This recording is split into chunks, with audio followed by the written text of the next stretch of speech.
Welcome to the Hunters Hub, a Monster Hunter community podcast for hunters by hunters.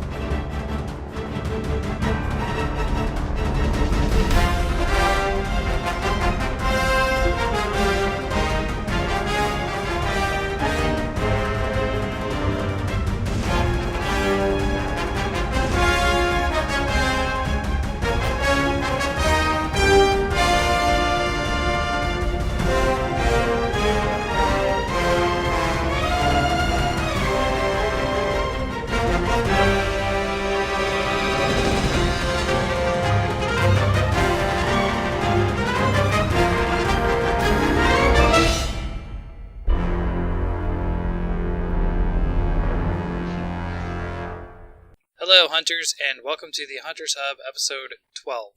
But today, as far as hosts go, it's just Fortuan me tonight. Both Gog and Lobo ended up getting sick.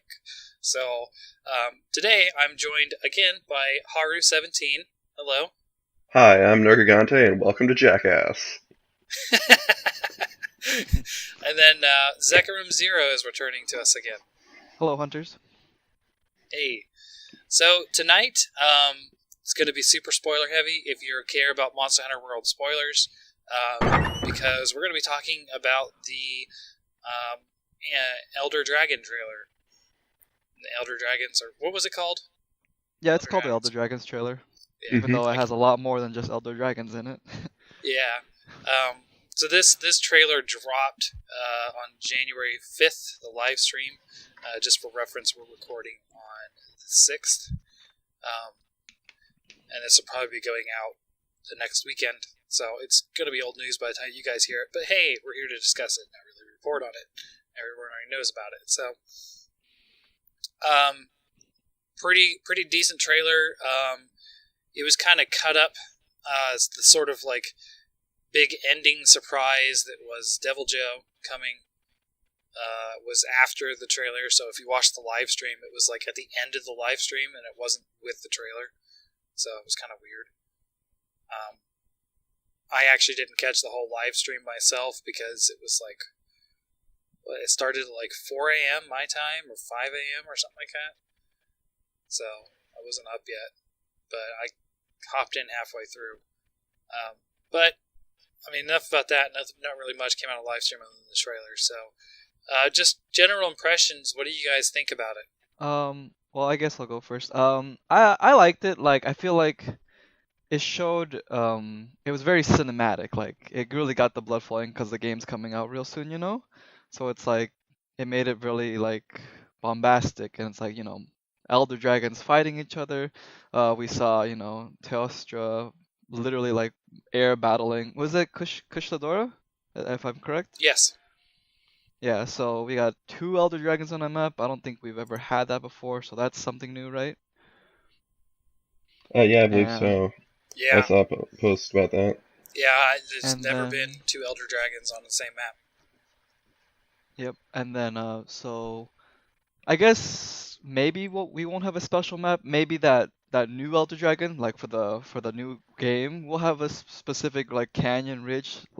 But it seems like the Elder Dragons will just be in like the maps we've seen so far, and then the game seems to be focusing on an interconnected world, like one layer on top of another.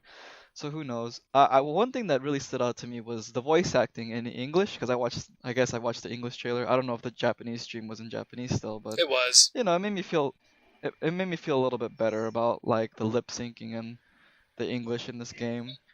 And I guess we could say that most of like what we saw in the trailer was cuts up pieces of the story mode going forward. So I still have no idea Right. what's going on besides we're following the Elder Dragons, but they seem to be the focus of the story now. Yeah. And it's gonna be cool to see how we end up. One quick question: do you guys think that our character's gonna be in there and like we're gonna stick out with our different armors, or is like preset cutscenes with other characters? You think? Yeah, I think I heard Gaijin Hunter talking about how it's going to be the same as with 4. Like your character's armor is going to be reflected. A weird detail though is that like when you watch if you watch the cutscenes again in like your bedroom or what have you, it'll record the armor you were first wearing when you were playing through the game when you saw that encountered that monster in the story. Oh wow. Yeah, that's actually different because in 4U it actually used what you were currently wearing, right? Yeah. Mm. And it still does that the first time. It's just not when you rewatch Right. it. Huh. Well, that's cool. So about the trailer, I thought it was like since the Rotten Vale trailer, I've been a little bit less excited, a little bit less of that trailer excitement, that new stuff. Due to a couple things, like in that they like teased like Kushala Daora and Teostra pretty heavily at the start of the trailer, so it's like, okay, well those are the new monsters, Yeah. or a lot of them. Um, and there were new monsters in the latter half of this trailer, but the other thing, um,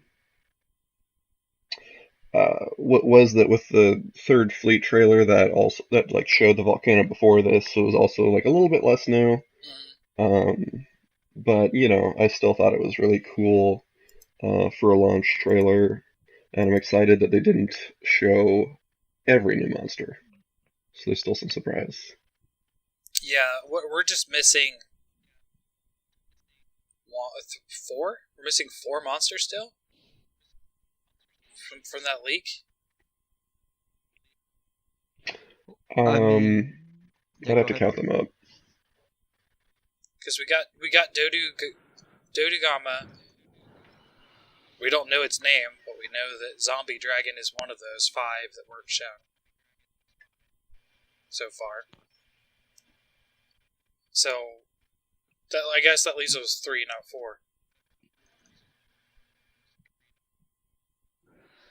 By zombie dragon, you mean that really big one, the new Elder Dragon looking one, or like the Resident Evil zombie dog looking guy? You kind of cut out for me there, Zekrom. What did you say? Are you talking about the newest Yeah, the looking one Elder Dragon? Like the in one the that Rotten like Vale. comes out Yeah. of the rock? Besides it, no. Yeah. Yeah, I mean, he seems really, really cool. I don't know what kind of mechanic is gonna be associated with him, you know? Like I know they explained that the other like naked zombie dogs has a unique mechanic, right? That he spits on you and like it attracts like a bunch of little guys to come hunt you down. So I don't know if he's gonna have anything similar to that, cause like usually like the main guy has some kind of unique Yeah. mechanic. Near Gigante's hardening spikes is sort of like a Cantor coming back, but in a different way. Almost every monster has some sort of thing about it. I mean, the Jagras, the Great Jagras. I don't know. Its thing is the whole eating Aptonoth whole, which I mean isn't really like a fighting mechanic. It's just a behavioral thing. But I think every monster has a thing. But the new zombie dragon, what we'll call it, Gaijin Hunter mentioned that it could be whatever that environmental hazard is in the Rotten Vale. It seems to be coming out of him. Lore-wise, he's like the source of Apparently, what's going down in the Rotten at Vale. least. That's what it seems like, because the effluvium bacteria, I think it's called, it seems to be like expelling this like gas with these little motes of stuff in it. So presumably that's how they would represent the miasma, that lingers in the veil, and that infects like the Gyros and Raphanos. Yeah. So that seems to be its mechanics. So whatever that stuff does, because I don't know what it does, but the miasma there seems to be coming from it. Kind of not unlike Gore. You know, Gore's blight or whatever you call it. Yeah. His frenzy virus. Yeah. I think that's what it was in English. Oh, Gaijin Hunter, I also, like a while back, he also posted a screenshot from the Rotten Vale that showed like the hunter having the same like weird smell lines as the infected monsters, so he thought the effluvium was going to be like a status Could effect. Which would make sense if Yeah. he's using it as an attack, Sure. I guess. So one thing, I guess we'll just talk about the zombie dragon a bit. This is the thing. It was teased at the end of the Rotten Vale trailer. We finally got a good look at it. It's kind of got like a double jaw thing going on, at least a bigger jaw. It seems either be hanging down or it's just some sort of armored extra bone on it, or it just has two jaws. I don't know. It's kind of creepy looking. But I was just chatting with some other people, and by anything, this thing reminds me of like this would totally be in Magic the Gathering. It's totally a black creature in Magic the Gathering. Right. Yeah. Oh, what I'm just like I can't. I'm going back and forth on it. I can't tell if it's like below the Rotten Vale, but like in the game, it's actually in a separate map that you have to load into separately, or if it's just gonna be like a roaming monster that gets introduced to the Rotten Vale in the late game, or when its story quest comes up. Yeah, I could see that. I mean, the hope that I have is that we kind of harken back to the older Monster Hunter days when they did not care about balancing what comes in when. So you'd be on your earliest quest and Rathalos would come swooping down at you. So I kind of hope they sort of just leave it there. So Yeah, I mean, they put a lot of effort into these maps. Like these are like the first time they're doing something so intricate and like multi-layered, you know. So I feel like they would want to maximize what they can out of these maps, you know, even if it is just throw them in wherever they can figure them out. Because like if we look at the beta, Diablos is just in like that one specific section usually, like the sand pit Mm-hmm. right underneath the tree. So it's like maybe like there are specific like zone areas that seem like it would fit them, but we just can't tell right now because it's just the beta. Right. And yeah, because like Zora Magdaros couldn't work in a map. Like you could put him in the open area in the ancient forest, and like he actually walked through there in one of the cutscenes, but it wouldn't. You can't take those little paths through the forest with a giant monster like that. It'd be so much clipping. It'd be terrible. So yeah, I want to hope that they'll stop doing the Ingle Isle stuff and they'll put dragons like this that could fit in a normal play space in the map. yeah. You know, what they could do is they could make, because, you know, as we know, they're all interconnected, supposedly, all the maps. At least Right. you can actually see the ancient forest from the Wildspire Waste, and you can see the jagged rocks from the ancient forest. I wonder if there would be like an in-between map, like when he's traveling between those areas that we would fight him in. Because you know, all the trailers that we've seen, there's like this giant like sort of canyon he's in, and I could see that being like a canyon leading into the Wildspire Waste or from it or something. Yeah, it's weird. You can see those jagged rock, the mountain formations from like every zone, because they're the mountains that like run around the Coral Highlands and the Rotten Vale below. Yeah. And I think I even saw them in one of the screenshots of the volcano. So yeah, that's our skybox this gen. Yeah, that's my guess. Is that Big Zora is going to be stomping around between maps, and we're just going to have to fight him before he. It's like like a big saga of, like Leo Shun. He travels through that map, get him before he hits the fort, kind of thing. It's just like the whole game is hit him before he hits the town. Where's my Dragonator, Fortuan? Where is it? I don't know. That guy was asking for it, though. That's just funny. Get my Dragonator. Like what? Someone's going to carry it? Oh, man. So one of the older monsters returning that I'm kind of glad they didn't show, this is again referring to that leak list, is Elatrion was not shown. So, right. But I'm kind of thinking, like, as far as this leak list goes, I kind of agree with some of the general sentiment I've seen online that it's almost confirmed now that this leak list is at least partially real. Like, as far, because there's not much left on it that hasn't been shown. Yeah, it's just thing after thing lines up with it. The unfortunate part, and I guess we can transition into Devil Joe, is that Devil Joe we know is a DLC, and Devil Joe's on that list. So that kind of Lobo and I were talking offline this week about it, and we're both kind of worried that like if this is an all-inclusive list and this includes a DLC, it's kind of less monsters than we had hoped. But maybe that's the only ones I know of at this time. Just real quickly, just to put that in perspective, none of the new monsters, they're not going to just like add a new monster, completely new monster in like March. They're not going to add like the Star Elder Dragon or whatever final boss, whatever it turns out to be in DLC. Right. So it's just going to be like the returning monsters.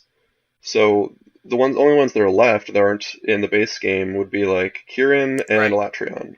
So those might be DLC, or maybe like some of the color the subspecies, subs too. Maybe that too. Yeah, say Orochi, Kirin, Azure with all those pink Rathian.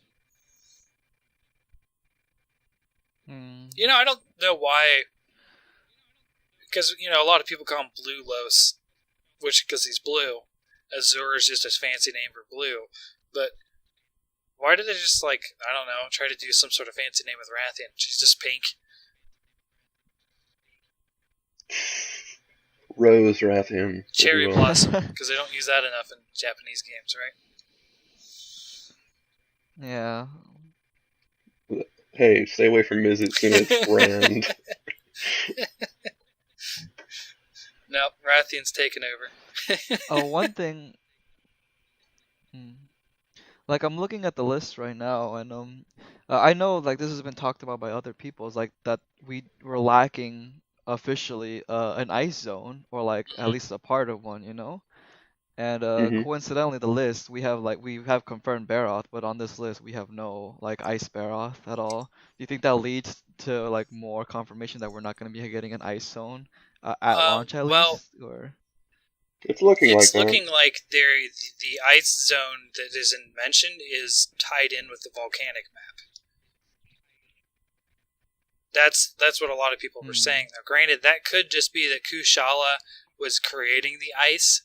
But it does look like in the higher areas of that map, yes. It does look a little bit more muted as far as colors, which could indicate that it's cold. But that's all speculation. We don't really know if there's going to be cold. You would think we'd see a lot more cold returning monsters, though, like the Jade Barroth for a subspecies, or Barioth have a pseudo-wyvern return, or something like that. But, yeah, we don't.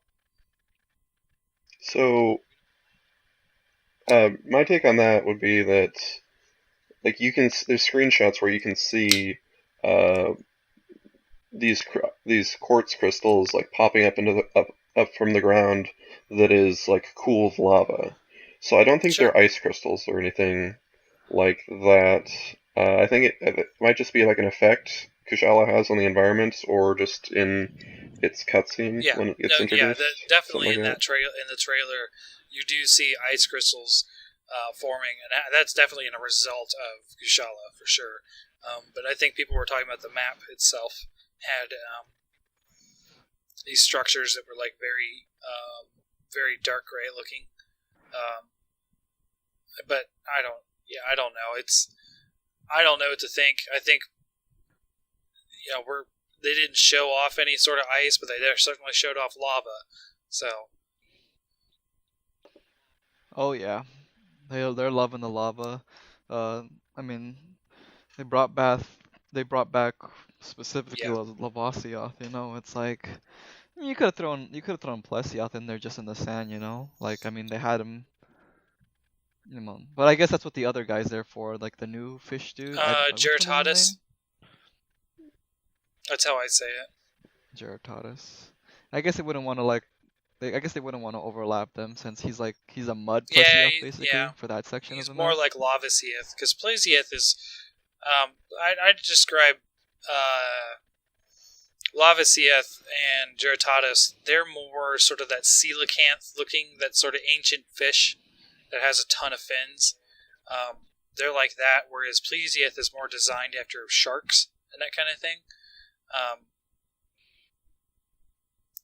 So, I mean, Plesieth. I mean, granted, it's like, that's either here nor there. I think the problem with Plesieth is there's not really a map that has like enough water for it to make even ecological sense for Plesieth to be there. That's true. Right. I feel like Giratadas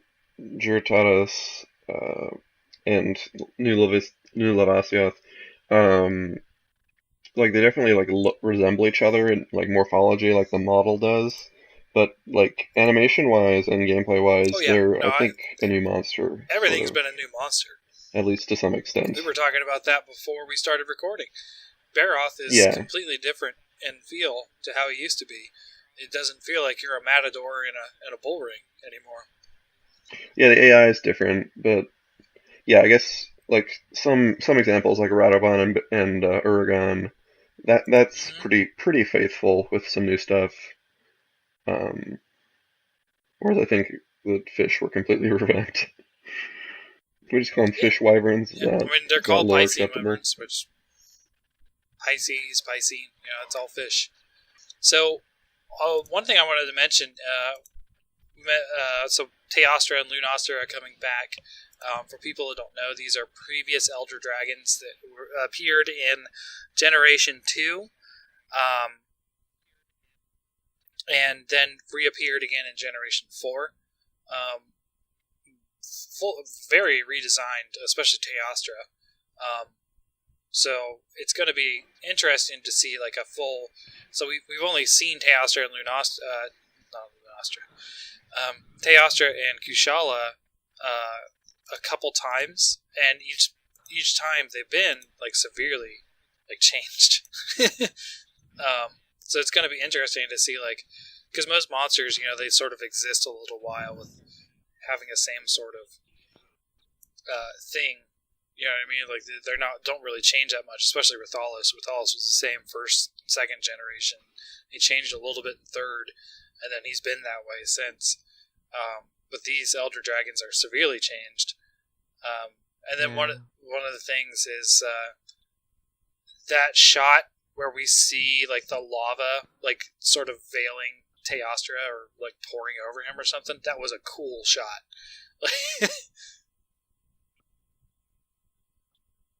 Yeah, it probably is his intro. It's probably his like movie. So what? Yeah. I'm starting to embrace the Very anime a anime. little bit. So what do you got? How excited are you guys to see these guys come back? I mean, I'm very excited. It's just like with the list, it leaves a lot to be desired for previous monsters that have been left behind now. Like a lot of, I mean maybe not a lot, but a good chunk of flagships just aren't there. Like Tigrex. I feel like he would be great on that desert map. Smashing all the rocks, whatever charging he does. I'm missing Zinogre hard, but I mean, it might be kind of hard to bring him into the game with all his leaping. But I feel like, this is a next step. Like it's gonna be hard translating it over. Before that we were recording, we were talking about how each monster is like a fighting game character, And one of the big differences that we didn't talk about is like going from Street Fighter 1 to 2 to 3 is it's kind of easy because it's pixel. You can reuse assets, and stuff like that. But the jump between Street Fighter 3 and all the way to Street Fighter 4 was a big time gap, mostly because of the market, but also because a transition into 3D. We got to remember like this is a transition from like how many years of being on handheld with with console ports to like a mainstay console with whole new maps that really redefine the way a monster should interact with the world. And then also a redefined method of hunting with grapples, mantles, and all that stuff that they've introduced. I mean, it's going to take some time. I don't know if it's balancing wise why there's not a lot of monsters at the start. I mean, there's a good amount. I'm not gonna not play the game, especially since there's gonna be free updates that they confirm. Like free updates will come. They confirmed that officially on Twitter, like through a little video. Also with the PC announcement. I don't know if you want to talk about that later, the date specifically, but like I feel like they're working hard because It's definitely I mean, like yeah, almost it pretty rebuilding the much game is rebuilding all the over game. again. I mean, you can tell they've reused Hmm. at least some ideas of how things move, or at least I won't say full models, but I mean, basically, Great Jagras doesn't feel entirely new. He feels very similar to like a Ludroth. So it lends itself more to sort of the Leviathan Yeah. chain of things, even though he's a fanged wyvern, which is what Zenogre was. So that's a little different. But there's definitely some moves that are brought over that used to be there. I mean, they didn't remake everything, but it all feels new enough. Like they've redone the fire effects. They've redone a lot of stuff that were just. I mean, how a fireball worked the same from Monster Hunter 1 all the way through Double Cross. As an impact and a slightly larger impact around it once it hits. Right. And that's it. It's always been like that. They may upgrade the fire effects to look cooler, but I mean the mechanics of how that worked never changed. It was like a hit, and then it was just after explosion it is a hit. Just like getting. But now, like with Thalos, you can get hit by the fire and get knocked back and everything. But like he leaves like burning ground that will set you on fire if you run over it. They've really redesigned a lot of stuff in this, but for people who like us who have played a lot before, you can sort of still see some remnants of the older games there. It's not like everything is entirely brand new.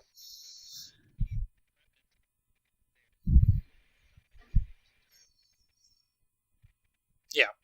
I mean, yeah, you want to keep it Monster Hunter still, like you want to keep the core still Yes. there. Like Rathalos being a flagship, he should still be Rathalos. Right. Here's to No, worrying not on the about. list. Hold on, what was the list again? Did they confirm silver and gold or no? I forgot. All right. Well, here's hoping that they don't Yeah. come back because I don't want to have to stare at the sky for like 10 minutes. So for me, I'm not really bothered by the list leak.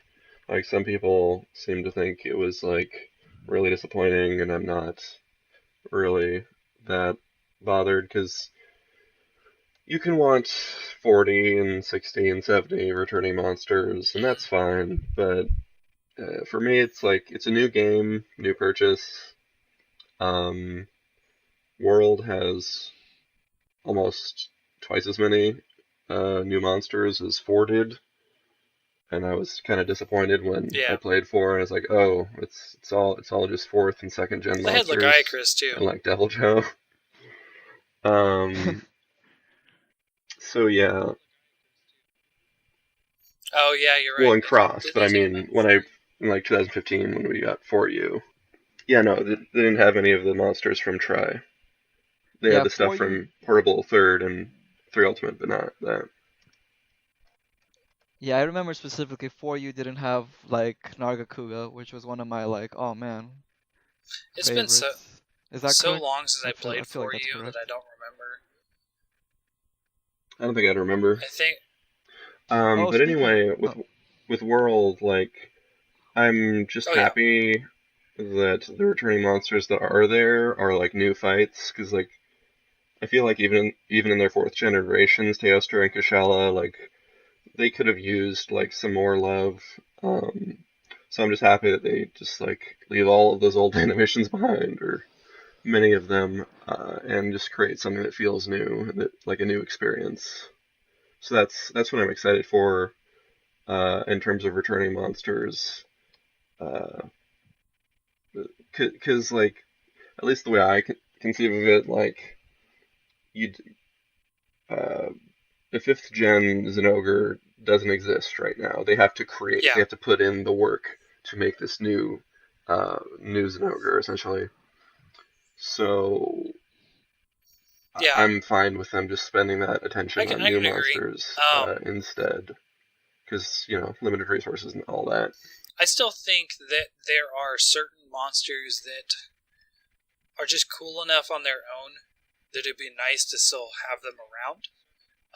that's just how I personally felt about Diablos, which that's kind of a moot point. He is back. I mean, he does make sense for an Apex monster. I won't say predator because he's an herbivore, but the sort of cream of the crop of the desert. He makes sense for that. I think it would have been.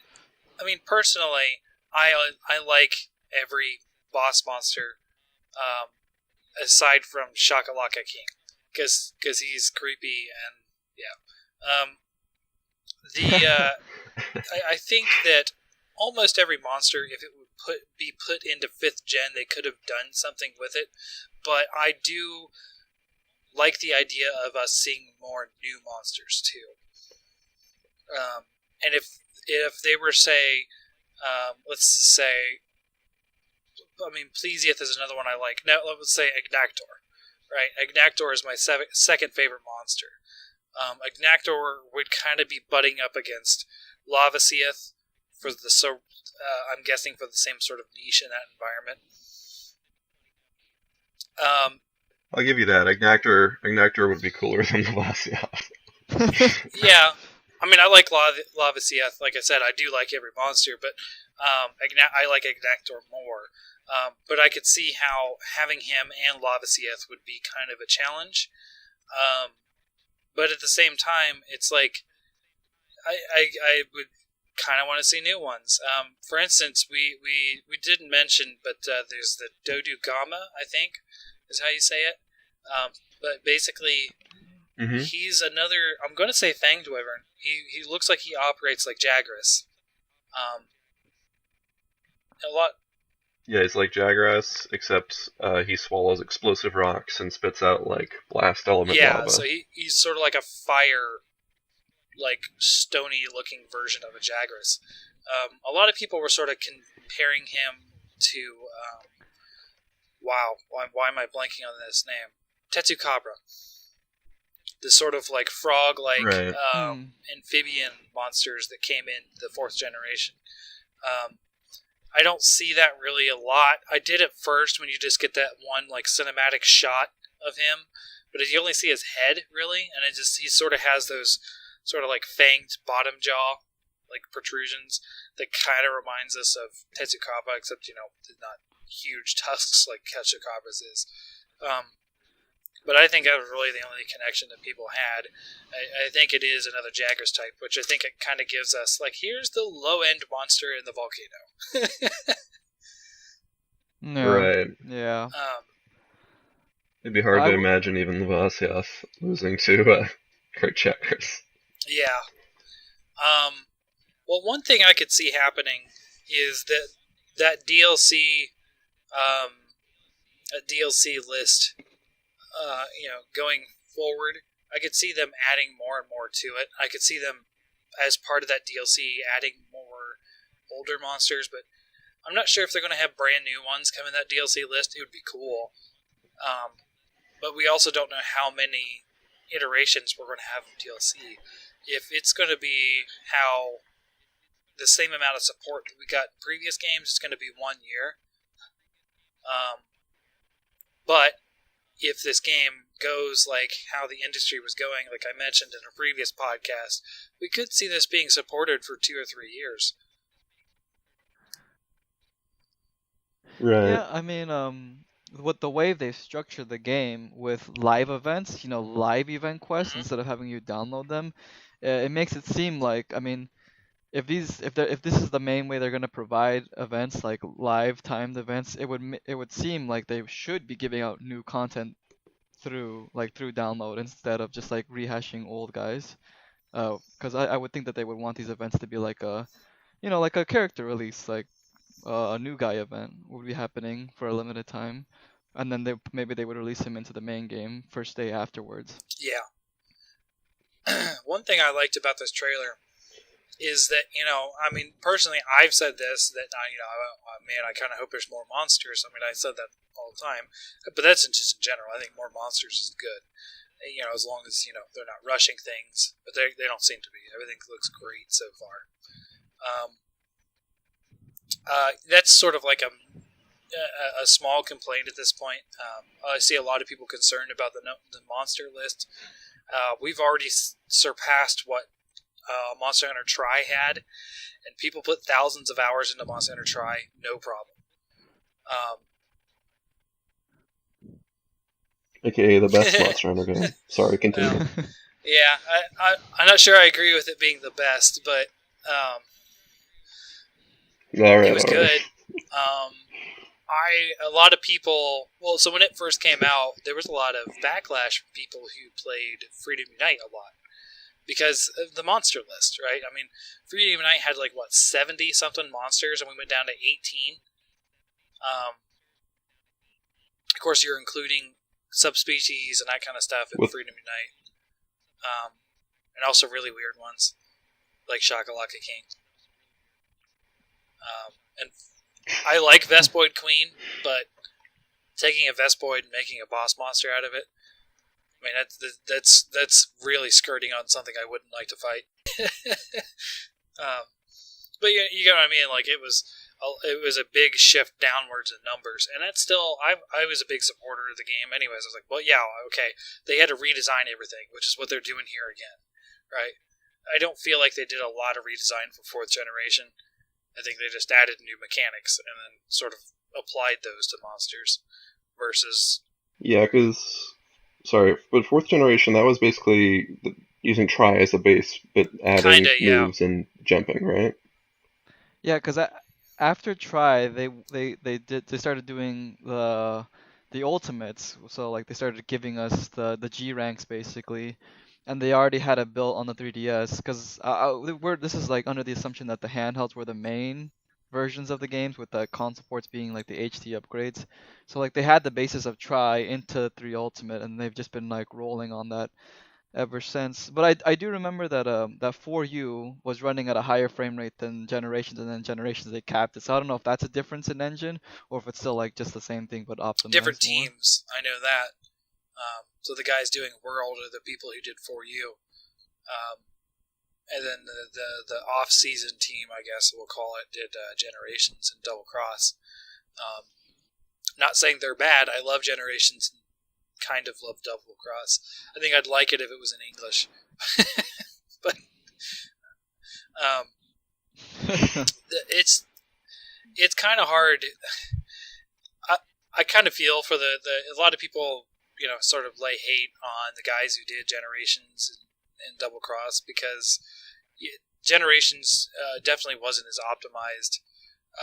A lot of people don't like the sort of exaggerated hunter arts and hunter styles and that kind of stuff. It really, in some ways, made the game easier and that kind of thing. But I had to say, hands down, the Fated 4 are some of the best flagship monsters they've introduced.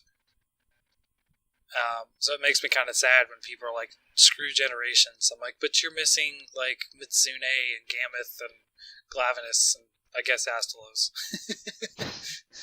Yeah. Astalos is the first flying wyvern that actually used its wings well. That was really cool. Are you talking about when he comes crashing down hard? Yeah. Yeah, that's pretty cool and scary. It looks, but then you actually get hit by it, and it's like, oh, this isn't so bad. Yeah. It's kind of interesting because, the majority of us didn't get to play. I mean, I did, but the majority of us didn't really get to play the expansion of Generations that was Double Cross. So we're in that land of, we got a main game, we got skipped for the G version, and now we're getting another main game. I wonder if they're going to keep that G version thing, because I highly doubt we have G in what we're playing now for the Monster Hunter World. And I don't think... Well, this is a worldwide release, though, isn't it? So yeah. If we're both getting base, even Japan's getting only base, so there is no G for sure at the start this month. I mean, didn't they confirm G would be coming though as DLC or not? I thought I heard something about that it will be DLC instead of a whole nother game. They haven't said anything. I don't know. So Gaijin Hunter translated an interview that said that they were asked about G rank, and they said that there were no concrete plans and they're just focused on the Current. periodic updates. Oh, okay. And they said that they were adding new monsters and also new features. So who the hell knows what that means? Yeah, I kind of hope we see a lot of new monsters come in updates. I just like seeing more monsters. So it makes me wonder if every new big update is like, here's a new monster. Kind of like, fighting games or League of Legends or those kind of things. It's like, this is so-and-so's update, which has all these updates, balance changes, and this kind of stuff. Because I don't know if they're going to do balance changes, but it seems like they could now. But and it could be tied to a monster every time, because we know the first DLC is Devil Joe. So it's interesting how they framed that, because they say Devil Joe and they say spring. Like, it's not a month, it's just a season, so that would suggest they'd be a little bit less frequent. True.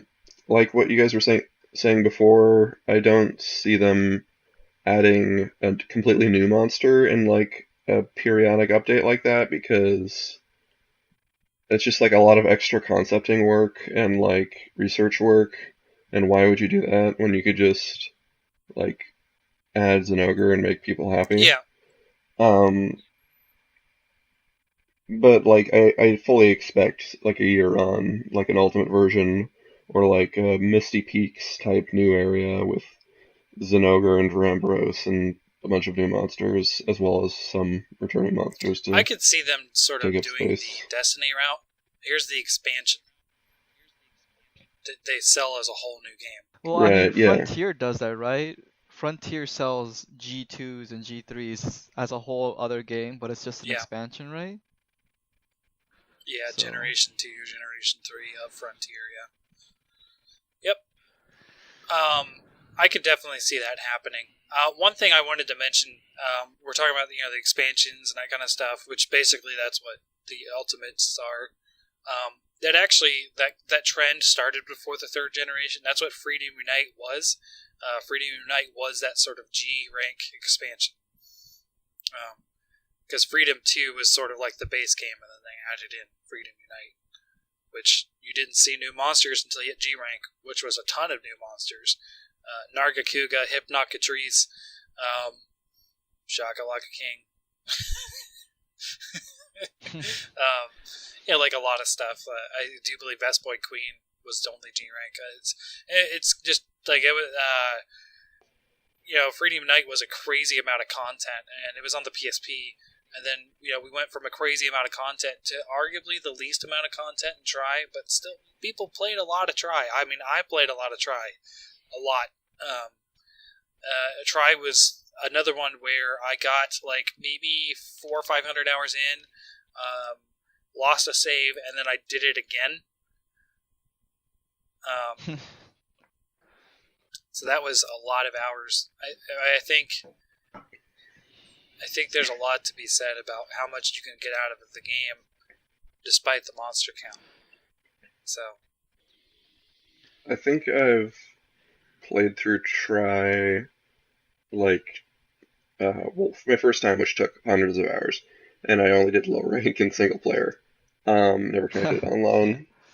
And then I created like 2 new save files, and one I got to beat the main story again. The other one, not so much.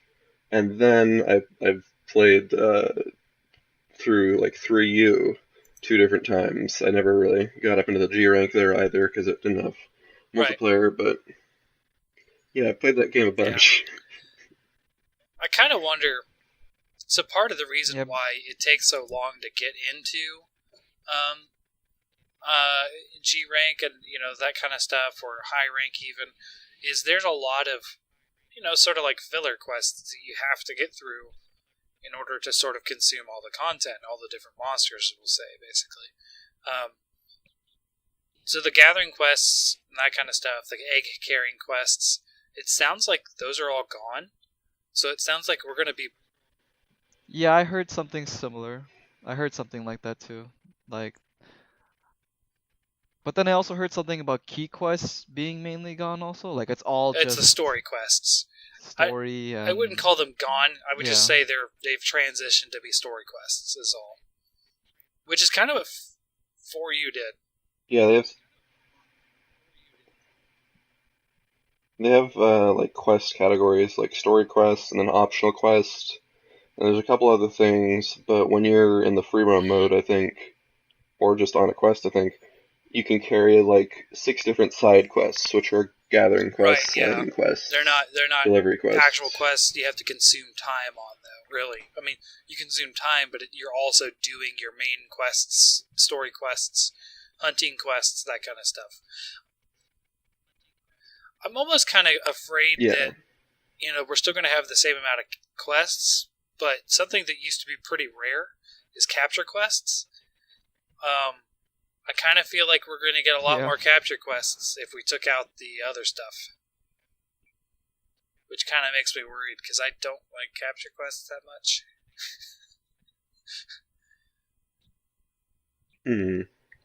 Yeah, me neither. They'll be easier with the EKG deal. I'd almost say it's worth it for that, but not yet.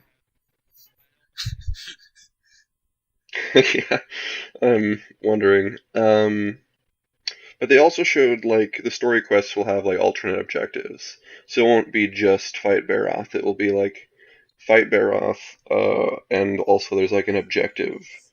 At least for that one quest that was in the preview that Eric's played. I mean, this whole thing just makes me wonder, like, the game's so close, I'm just wondering how everything's gonna look. Like, do you believe that the story mode is just gonna be a mission after mission, or are we gonna have a town? Yeah, we Did have they a town. confirm if we're gonna have a town? Yeah, right? We have a town to walk around. Now, I'm just like wondering, like, are we gonna have like tickets floating above our heads still, or are they gonna like totally revamp that kind of stuff, I didn't see the any quest tickets. board and stuff like that? Yeah. Yeah, they demoed that on the live stream where the Elder Dragon trailer was debuted. They had like 16 people in the sort of like sundered ship gathering hall, so it was a lively time. Okay.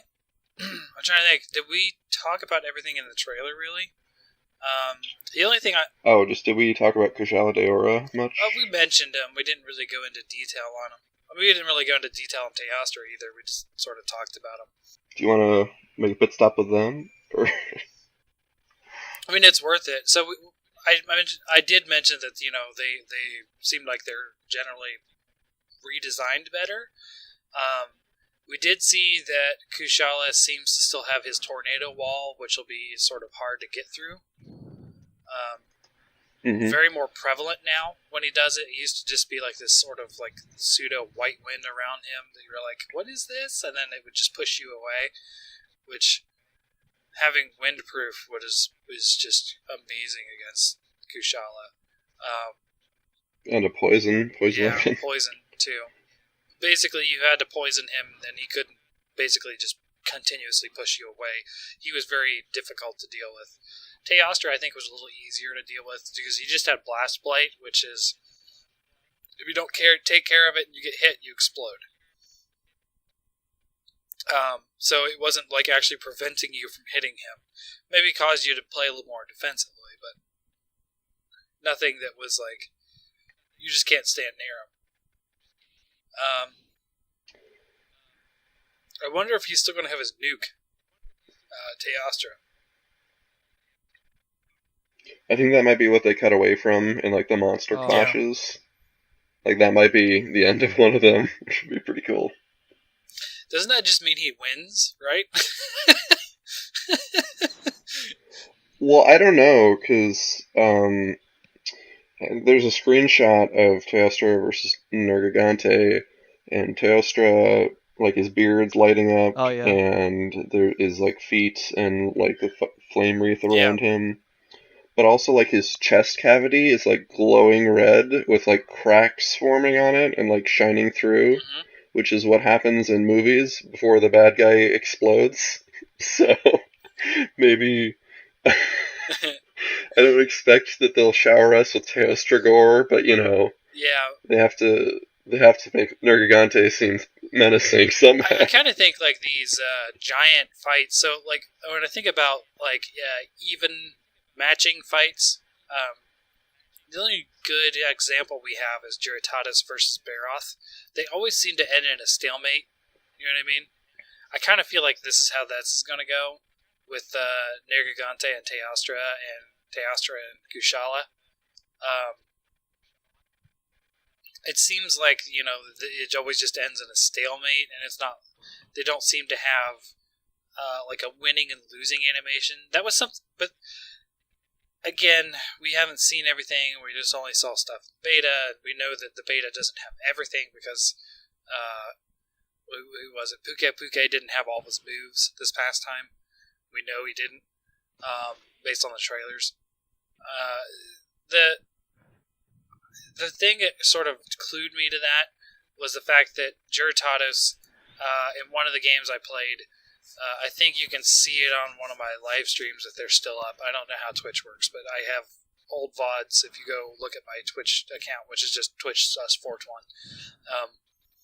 You can see that we have the Baroth running away limping, me and a couple other hunter friends, and Juratatis does the whole animation where he attacks Baroth, and you're like, oh, he's going to kill him, right? He's limping, he's got him, right? And the exact same thing happened. Baroth just pushed him off. And I was like, this thing is like so close to death. Like, what is going on? So, I kind of hope that there's more dynamic stuff to that. And I'm not saying like they have to have a dynamic situation for everything, but like I would like to see like one side win or the other side win. So like, what if that what if there's an animation for Jagras like just beating the crap out of Anjanath because Anjanath is too injured to care. You know what I mean? Or something like that. Because all we ever saw was Anjanath just wrecking Jagras. Yeah, I think it's safe to assume that those Monster Clash animations are going to be one-sided like that, or going to always be one way, even in the main game. Just on the example of Great Jagras, I don't buy that he would ever be limping and running away, I could see grabbing his ankle and pulling him down, maybe. Yeah, but like, what would he do? Like, try and swallow him, like tail first, like get stuck. I don't know. Do the death rake that the cats do? Get on him and just start raking him with his back legs. I don't know. I mean, there's. Oh yeah. Yeah, I kind of agree. I don't think that'll happen. It would have been nice to see at least some variation on those. It's nice to have them in the first place, so I won't complain. They're awesome.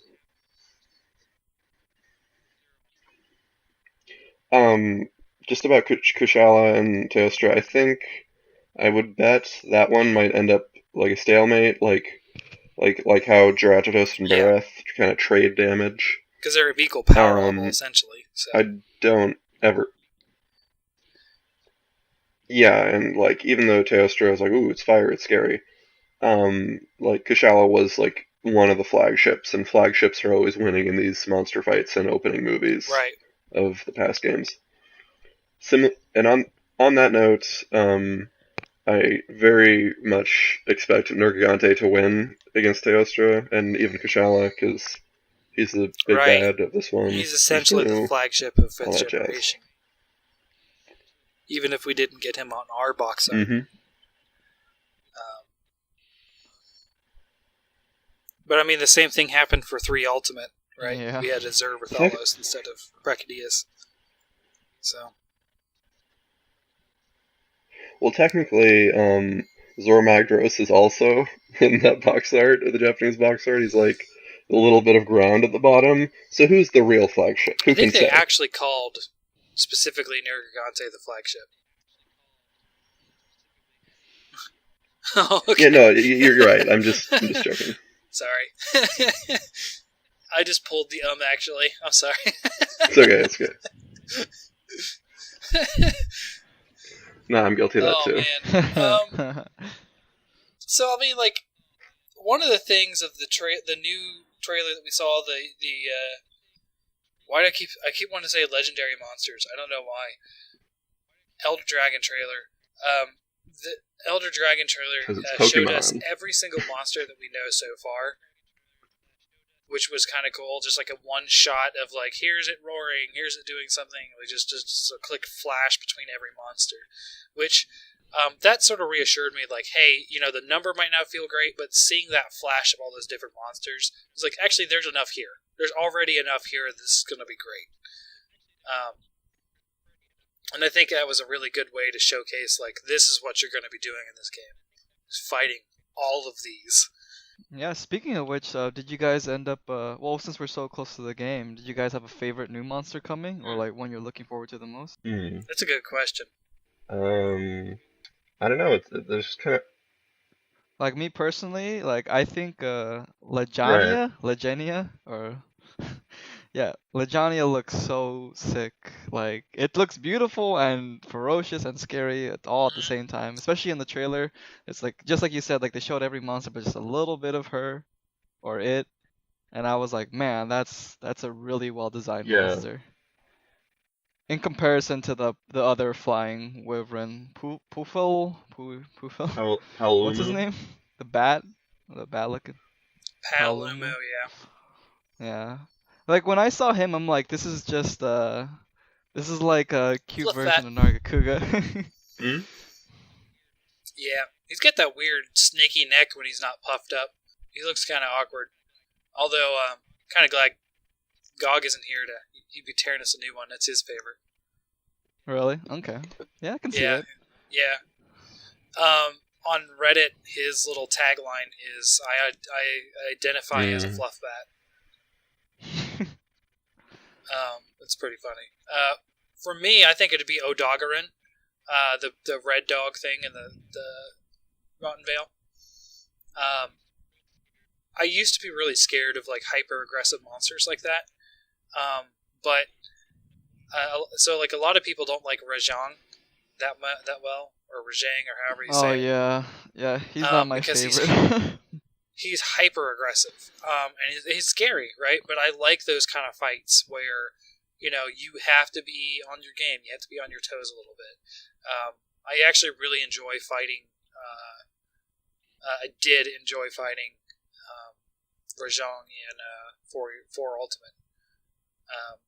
It was the Charge Blade. Because the Charge Blade's a little OP, but so yeah, I'm looking forward to Odogaron just because I think that that'll be a decent challenge. Although we haven't seen a lot of the Rotten Dragon thing. We just saw its intro basically, And like the one breath attack or that something. might be cool. Yeah, that might be cool to fight too. I do tend to like dragon monsters a lot. Also, or true dragons, as you call them, with 4 legs and wings, so 6 limbs. Right. For me, I kind of agree with Zekrom. I think Legiana is like the most aesthetically and like conceptually interesting monster to me, with like the whole cross design on the back of its wings. It carries into that nice armor set, and the glider mantle is really cool. With like the kind of sky blue, and just like with the wispiness with which it can like fold its like moth-like wings, and like how it flips around and like freezes water vapor in the air. I'm really it's a cool design. Yeah, I'm really excited to see how it interacts with like the updrafts, it and Palumu. And if there's more there than just like sort of elevators to get to different areas of the map.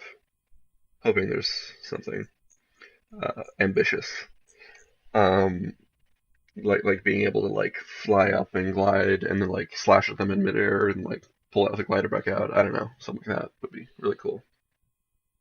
But but like historically, like I really loved Megarchos and Cedius. Oh, whatever. So it'll probably be that like final boss monster that I'm really into, because like the music and the setting and everything is really cool. Yeah. Typically they have good songs too. Really good. Just a quick note, speaking about songs. So I don't know if you guys are aware, but there was a version of this podcast before it was Hunter Hub, We just call it the Reddit/Monster Hunter podcast. Mm-hmm.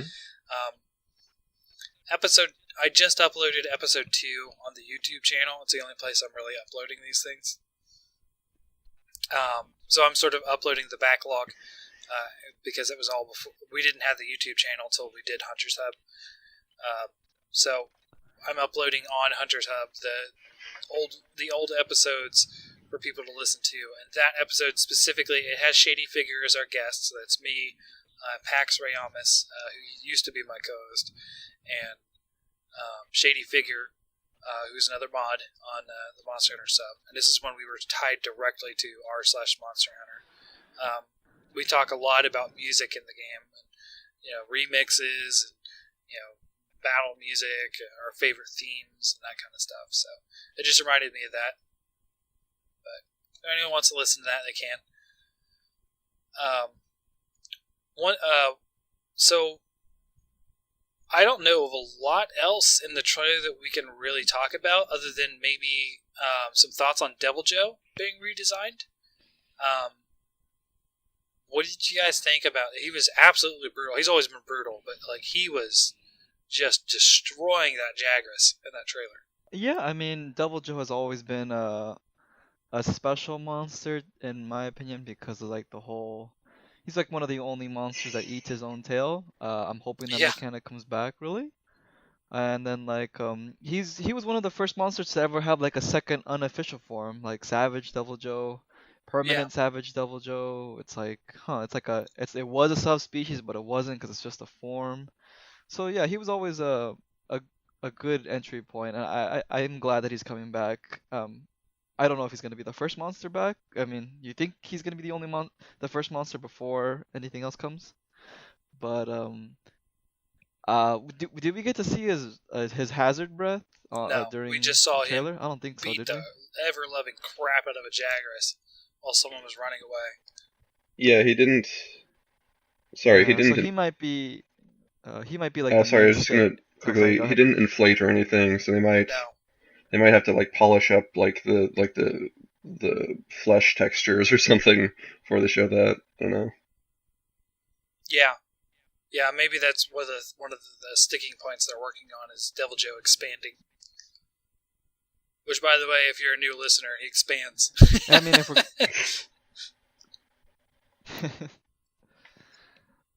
if we're going back to what we saw with Teostra, man, we were talking about his cracking skin and all that, all those textures, that's a completely different looking monster than what we have on even Double Cross. Imagine the veins and the blood and the savage that you're gonna need to put on something like a Devil Joe. It's an insane amount of art design that Yeah, I needs to really go like into Devil this. Joe's new model. I never really got close to the actual pickle part of him, but I like how you can see the little fine details in his jaw and how it parts in the flesh and all that. Yeah, it is. He is the epitome of what we call a brute wyvern. He looks beefy now. He looked menacing before, but this one, holy cow. He's got neck muscles to freaking crush a dragon. Oh, as I was gonna say, he's probably gonna be the main roaming monster, because that's what he's known for. He's he's the guy who invades your game and messes you up while you're trying to fight something else. So I feel that's it's gonna be his main thing. I mean, I don't know if we're gonna have a quest dedicated specifically to him, but I'm pretty sure the first time he shows up, it's gonna be oh, you're here kind of quest, unstable quest, I think that's what they called them. Yeah, he definitely started that trend of oh, there is a dangerous monster just gonna randomly show up. The sort of more formulaic one that started in 3rd generation. I mean, I mentioned earlier that it used to be that they didn't care about Rathalos is in your gathering quest because Rathalos is way above you. That was just sort of he's just here kind of thing, and he's just the monster that you'll have to deal with on this quest. But Devil Joe was you didn't know if he was going to be there or not. I've told this story on the podcast before, but I don't know if you guys heard it, but the first time my friends saw Devil Joe, they were screaming. it was hilarious. They were just like, "Holy cow, what is that?" And they were just like, just scared out of their minds. It was like a giant T-Rex just bust into the room. Didn't help that actually, the random part where he busts in on that map actually he actually knocked one friend up in the air. I think it carded him too. It was just like the first time he's ever seen him, and suddenly an eruption of a dinosaur killing him. Devil Joe just exudes horror. This thing is going to stalk you around the map. It's going to... It's not like Anjanath, where it's like, oh no, it's kind of menacing, but then he runs away. Like, I could see Devil Joe being that monster that relentlessly pursues you. I mean, it's gonna be even scarier now, like with the new map system, you know? It's like he's not just gonna pop up, he's gonna be like out of the trees, just like in the trailer. And then, yeah. And then, I hope his theme comes His back. theme was in the 'cause trailer. His theme's iconic, especially. It's an updated theme, but Oh, yeah, was it's it? there. I didn't notice.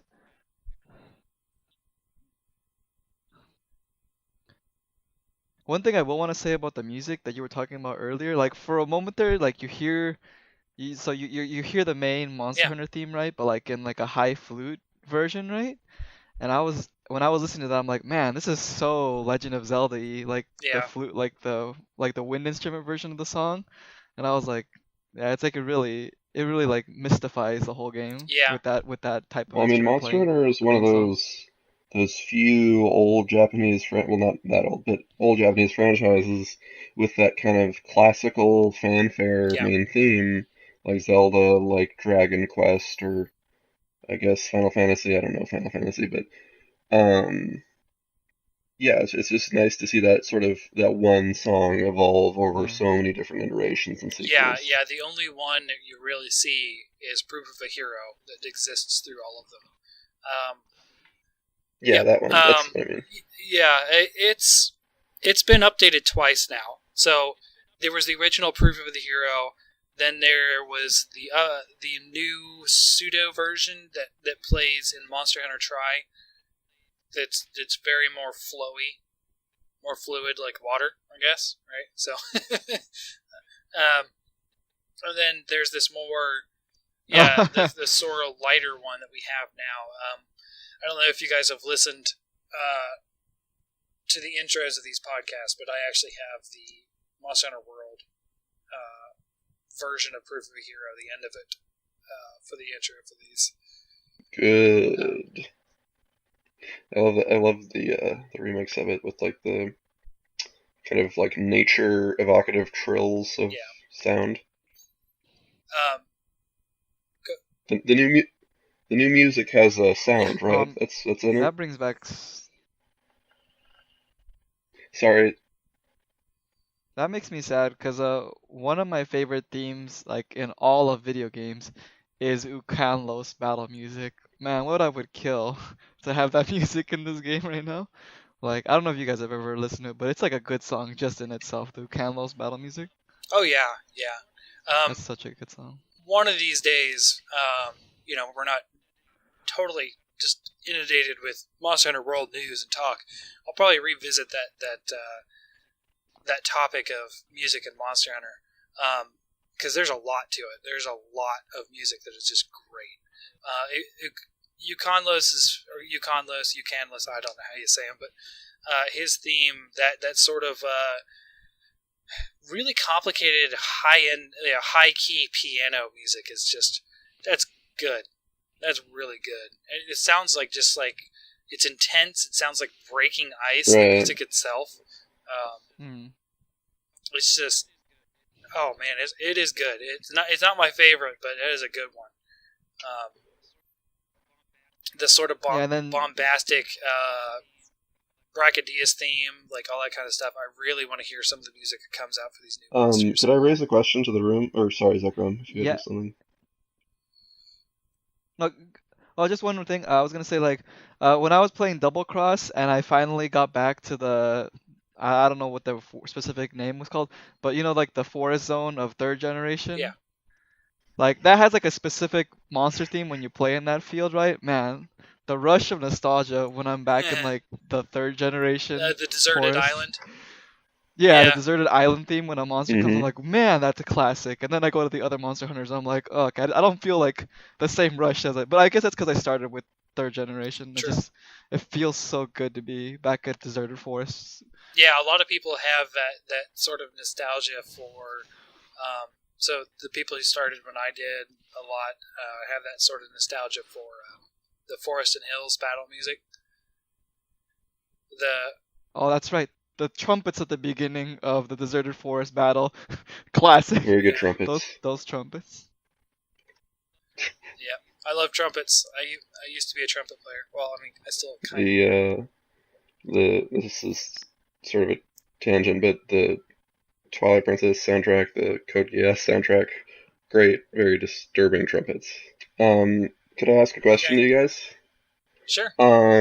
Yeah, go ahead. So with the ancient forest, you can like drop a boulder on monsters as we've seen. You can flush Rathalos down into the lower forest, and with the Wildspire Waste, you can call a Diablos hit in with the wing drakes there.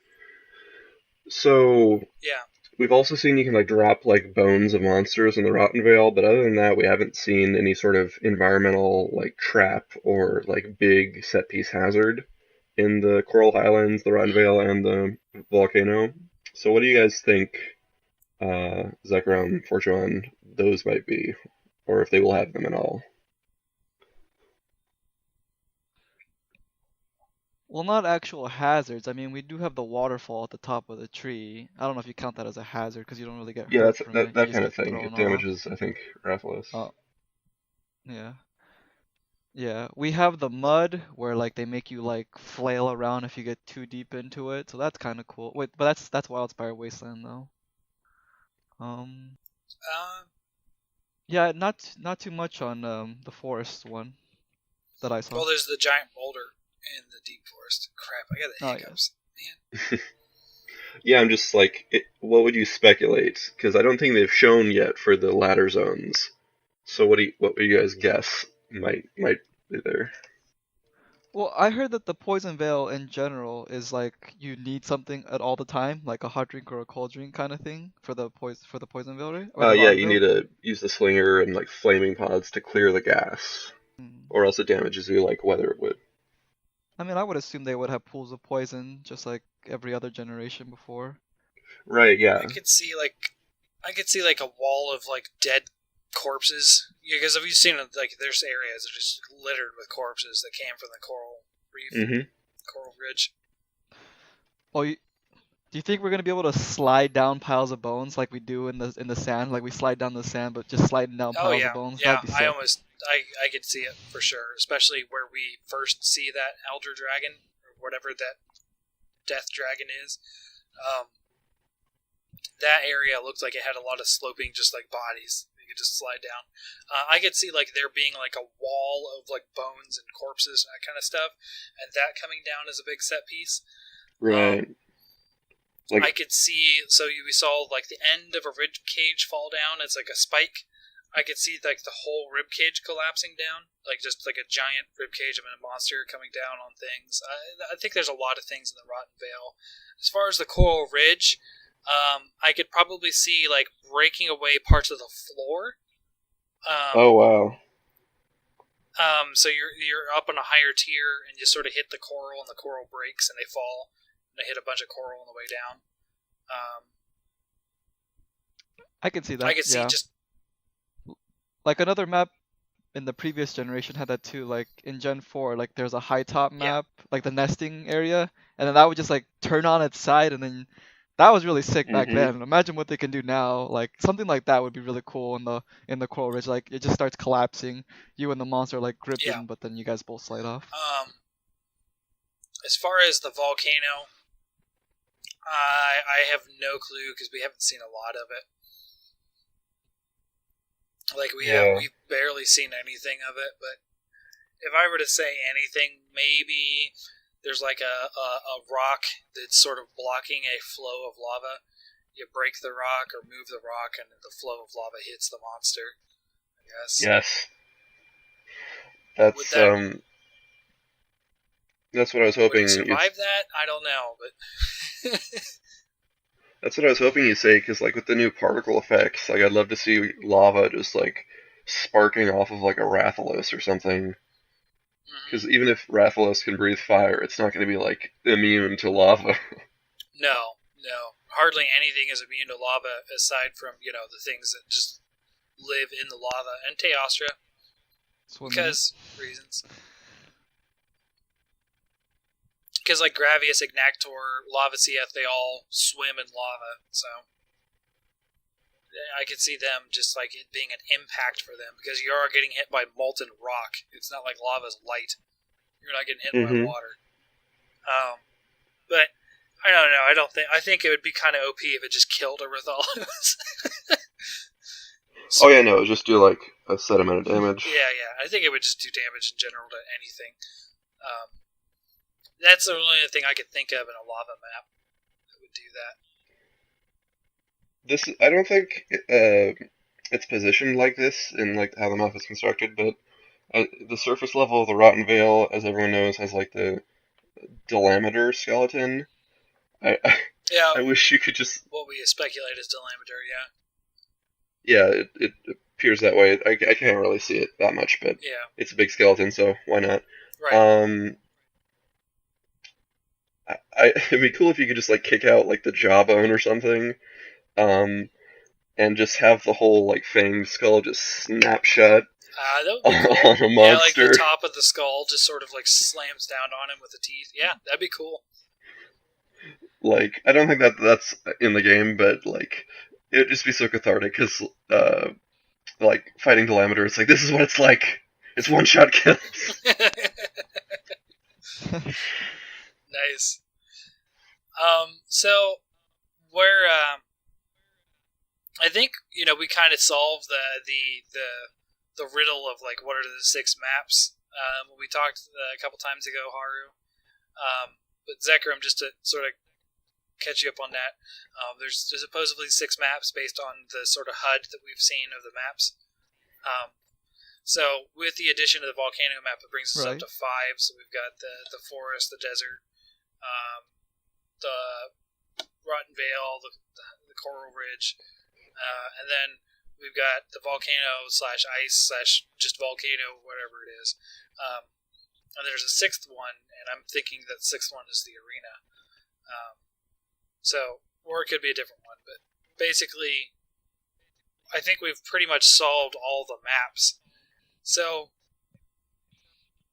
do you think that we'll have enough variety in these maps based on what we've seen so far? So, there's a decent amount of monsters that are going to be in the Ancient Forest, but we've not really seen a whole lot of variety in the other maps so far. So, what do you guys think? Like, you think it'll feel imbalanced? Like, obviously the Ancient Forest is the best one because you have this different variations of monsters. Yeah, I mean, the beta only has the one map, so, and I even like as a slight casual player, I mean, I did all the missions, but I don't know the map to the back of my hand. The monsters, yeah, the monsters. Correct me if I'm wrong. The monsters don't always spawn in the very same start of the map, right? I mean, in the beta, even in the beta, very reliably for the Great Jagus quest, I knew exactly where he spawned and exactly how to get to him. I don't know about the other monsters. I do know that Anjanath, 9 out of 10 times I knew where to find him, or at least how to get to him. Yeah. Yeah. But they do roam a little. Like, they roam enough to, like, not... Yeah. So, and there's, like, mechanics. Like, there's, like, hidden cubbies and everything. I think the maps take a lot of effort, I think. Like, more than, like, section 1 through 11. Which is still... It was a fine mechanic for however many years we've been playing. But, map's big. I mean, what I was saying is, we have warp I points think and all the everything. maps look good. What I was saying is, do you think that based on the monsters that we've seen in the various maps, do you feel like, because there's a lot of variation on what monsters appear in the Ancient Forest that we've seen based on trailers and that kind of stuff, and it doesn't feel like there's a lot of variation, let's say, in the Rotten Vale. We know of Rodobon, Rotoran or whatever. We know of the Great Gyros, or the poison, or not poison, paralysis Jagras, basically. And Odugara and Big Skeletal Dragon. But that's about it that we've seen. Like, that's, 5 versus, like, the 9 or 8 that can appear in the Ancient Forest? Yeah, that's true. Yeah. And then even Volcano can have Sure. like Rathalos and Raytheon if you want to. So yeah, like I guess you're right. Rotten Vale is a harder one specifically to do because it's like this is bad guy zone with bad devil monsters. I can see Maybe. Diablos down there somewhere. Maybe he fell digging around. That's kind of what I had speculated earlier, because there's Black Diablos in this game, and while it's just a female and it doesn't like necessarily make sense that it would be there on there. I think it would like fit with like digging in and out of the bones, and, Yeah. like the whole aesthetic of it. I don't know. That's like my biggest worry is like I feel like some maps are just going to be like there's just less monsters here, so there's less variation, and I feel like that's going to hurt the whole ecological aspect of it. Because even the trailer shows Devil Joe in the Ancient Forest. The Ancient Forest is like packed with different monsters. Because I definitely think Devil Show, as people have speculated, is going to be in the Rotten I think it's going to Vale, be everywhere. too. I think at Devil least. Joe is going to be in every map, just Oh, yeah? like the previous games. Yeah, Devil Joe's I mean, been in I- the Volcano before. Yeah. So like Mhm. with the Coral Highlands and the Rotten Vale, they only have like they both have Tzitziyaku and Odogaron, and Coral Highlands has Paloma and Legiana, and the Rotten Vale has Gyros and Radabon. That's 4 monsters that are confirmed that we've seen there. So I don't. Of like the leaked monsters that might show up, I'm guessing like Kirin, Orochi Kirin, maybe even Diablos or Alatrion in the Highlands and Roundvale. But yeah, that question is there for me too. Just these like the Coral Highlands, they've like gone on record saying like this is like the set piece area, this is the focal area of this generation. Put a lot of work into it. I have to believe there's something there, like whether that's like the pink and blue wraths or more DLC monsters getting added into Yeah. later. I'm not sure. Yeah, it just feels a little unbalanced at this point. Again, we don't know everything. We don't know if that leaked list is entirely accurate or if it's missing monsters. I mean, it's still all speculation, but based on what we know, and it's looking at that leaked list is pretty much true.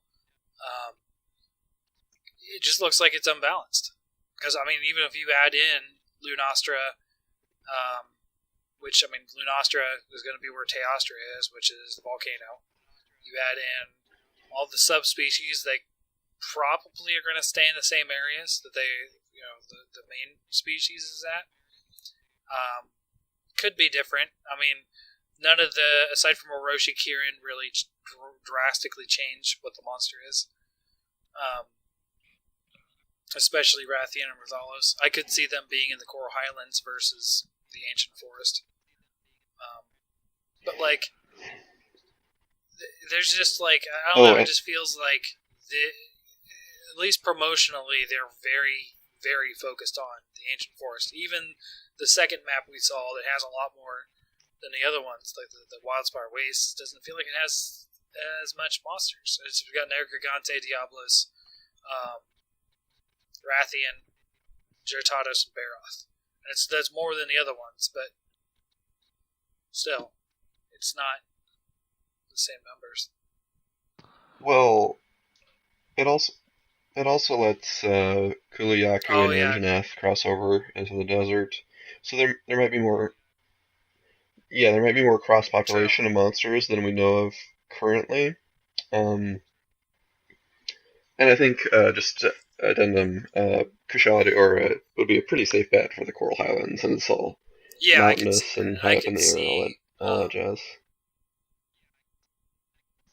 the Gyros also being up in the Coral Highlands. But I don't know. That makes sense. I could also see Jagras being somewhere else too. But I don't know. It to me right now it still feels a little very heavy on the Ancient Forest, but that's probably just promotional stuff. Because it's easy to sort of have like an identity through one map. I mean, every game has sort of had like a focus on this is the map. So like for a while there it was the Forest and Hills, and it was the mountain, then it was deserted island, that kind of stuff. There's always like a focused map. The 4th gen was that weird grassy field, Golden Fields area. And then what is the name of that map? The ancient something in the Generations. Yeah, Ancient Steppes is 4th gen. Generations, it's that Ancient dinosaur Steppes? map. Ancient Steppes? Oh, Generations? Oh yeah, Jurassic. The Jurassic Frontier. Yeah. I will say Ancient Steppes was really nice. I remember the first time I went back in there and double crossed that map, and I was like, oh wow, like they have like little particle things flying in the air. Like they have enough resources to do that on a 3DS. I said this a couple times. I don't care how bad the environments are graphically. They have always designed really interesting environments, even in the PS2 days. Even running around the Forest and Hills, like you can look off in the distance and you see down there the little tiny, like maybe close to 8-bit Aptonoths drinking out of the water. That's pretty much a background of like tiny little gif of them moving their head or something. It's just like, it looks horrible, but like it still gives you a sense of scope and just grandeur. If I could play heel for a moment, I'd like to say that all the 4th gen environments are trash. I was actually like going back and like into the Ancestral Steep and like looking around, and I'm like, man, I really wish this grass wasn't so yellow. Man, I really wish the play space, the invisible walls were moved a little bit to the left so we could like fight across the stream or something interesting. Like that area they with were like so focused on those jumping mechanics, so they put in a lot of those cliffs and ledges and stuff for you to jump on. Mm-hmm. So that like that sunken like whatever map. Yeah, Sunken Hollow. Yeah, that giant area that's like, here's a giant wall. Are you talking about the one where you have to go like all the way around to get up to the ledge to get to the center of the map? That's like the one where you would fight like Gormagala and Kongala a lot.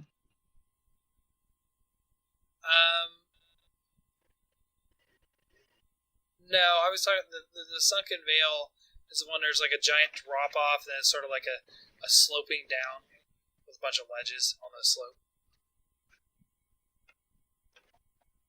Oh, the Yeah. pain in the butt one in the very middle.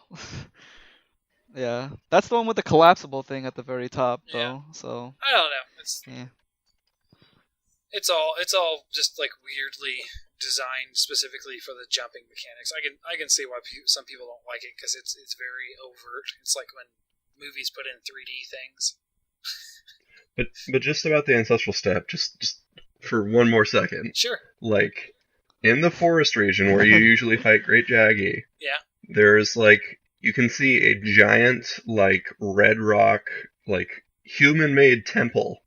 Yes. And yet you're playing in this like nondescript like forest area and like field areas. Like, why don't you put us in like the interesting part? Like, nature's great, but like that you've went to all the effort of like rendering that over there, and like why? Yeah, it's like that thing when people say like in fiction always set your story in the most interesting time period of the world. Like, do that with the levels. Yeah.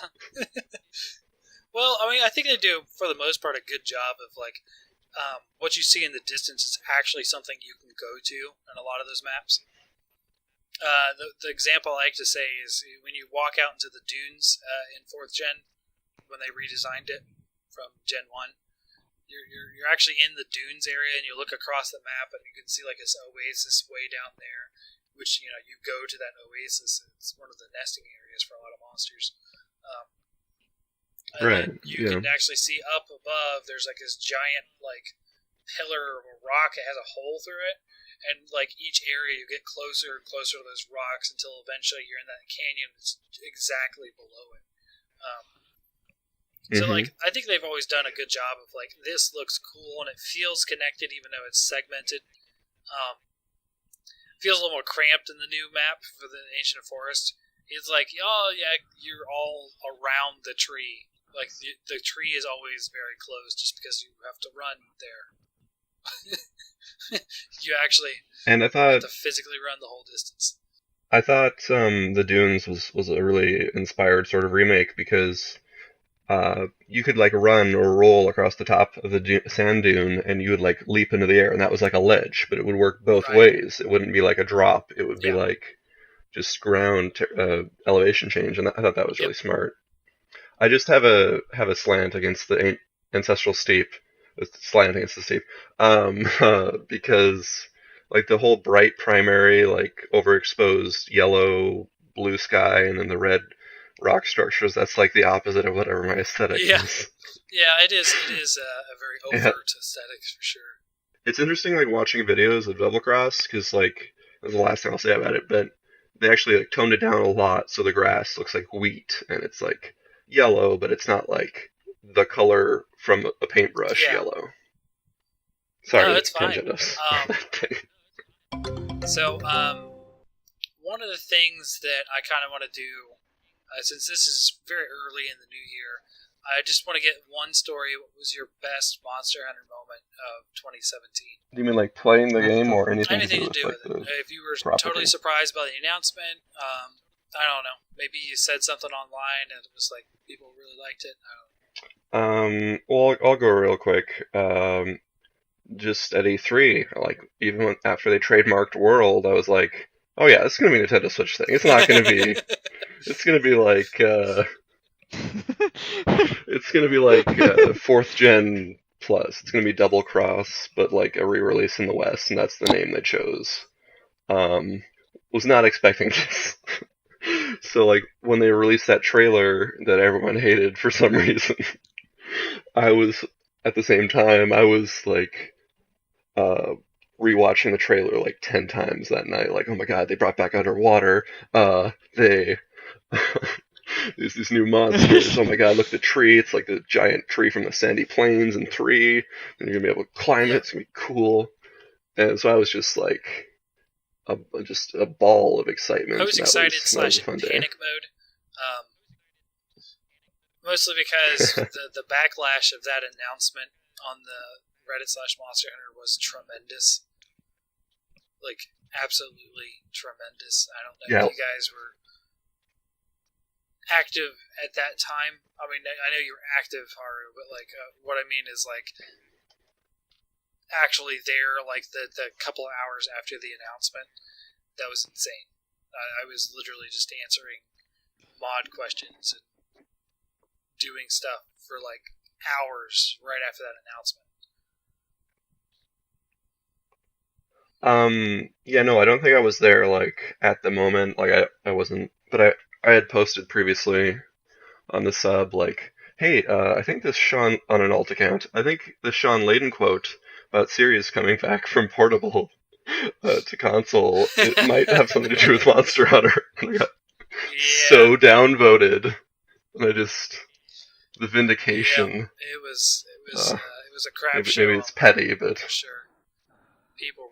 That was only after that first leak came out. That wasn't. Oh no, yeah, that was before the announcement or anything. Yeah, before when that leak happened, before the announcement, people were getting downvoted like crazy. Like, no, they're not going to do that. No, they're on Nintendo. Just accept it. No. Oh, Yeah, for me, Yeah. I was like craving to buy Double X because I just got a Switch, and I was like, okay, just wait till E3, and like just wait for the announcement because like when I heard about the trademark, I'm like, all right, just wait for the announcement before you do anything stupid and buy Double X in Japanese instead of English. And so like the Nintendo thing happens, and you know like the Oh moment when yeah. Mario Odyssey happened at the end with the Yeah. dinosaur, and I was like, Monster Hunter? It's like, nope. I'm like, what the hell? And then the next day at Sony, I'm just watching Sony. I'm like, same stuff as last time. But then like, this you see the back of the guy's soul, the back of the guy's no, the back of him, and I'm like, what is this? And I'm like, is this Dark Souls remake? Because what did he say to lead up to it? Like this is a start of a classic franchise back again. Like he said He something like that introduced it specifically or all. something Yeah, John Layden. cryptic like that. And I'm like, is this Demon Souls remastered? And then Mm. like the music started playing. I'm like, what is happening? And then because like they didn't show a monster until like 30 seconds into the trailer or Yeah, something, if I they tend remember to do correctly. that. They just had a guy walking around in the You look jungle, at our being all beautiful confused environment, like, which that works for us, right? But to newcomers, they're like, Why yeah, are we watching someone walking through the woods? Is this Edith yeah, Finch in the woods? Like, what's going on?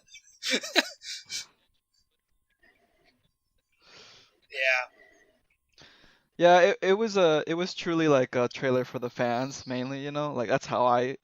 And then like just looking at the bugs, I'm like, what is happening? What are these bugs? And then I understood what was happening, and I'm like, oh wow. Like this is like unexpected. So that was like the surprise moment for me for Monster Hunter this year.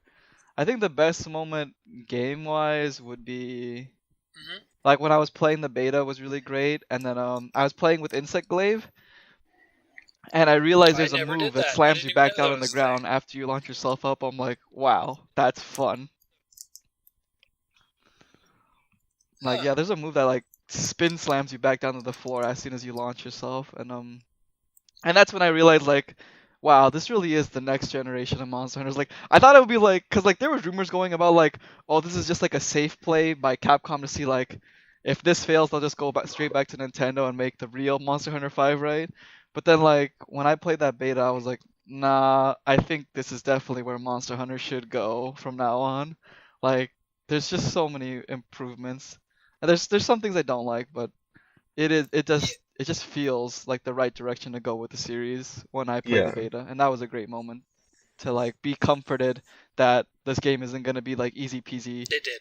like crap. Yeah. But that's not to say that the demo wasn't easy, because I feel Yeah, they like they definitely made it did. easier for the demo, because like yeah, and yeah. So but if this is how things are going, it was a relief to play the beta and be happy with what is gonna come this month.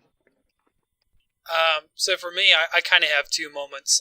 I'll say one's in game and one's sort of the community aspect of Monster Hunter. Um,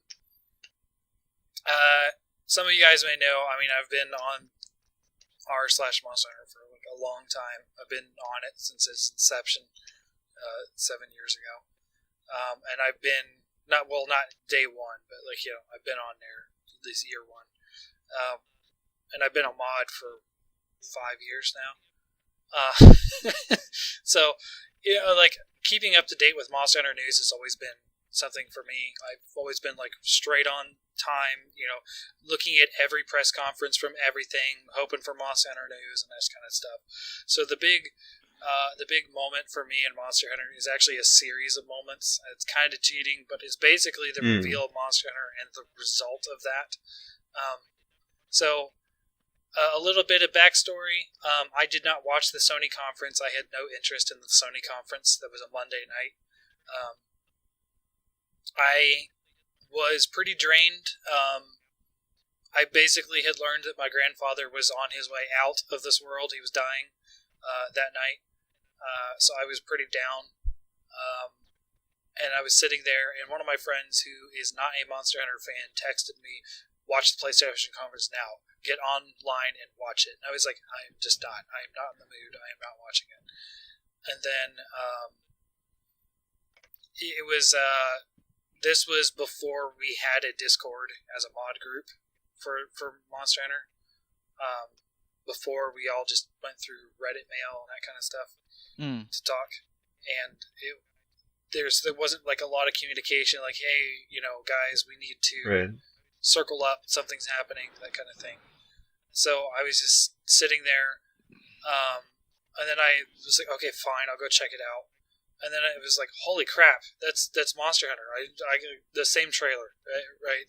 Walking, he has the greatsword on his back. He dives in the water, that sort of like ambiance, and then into the trailer.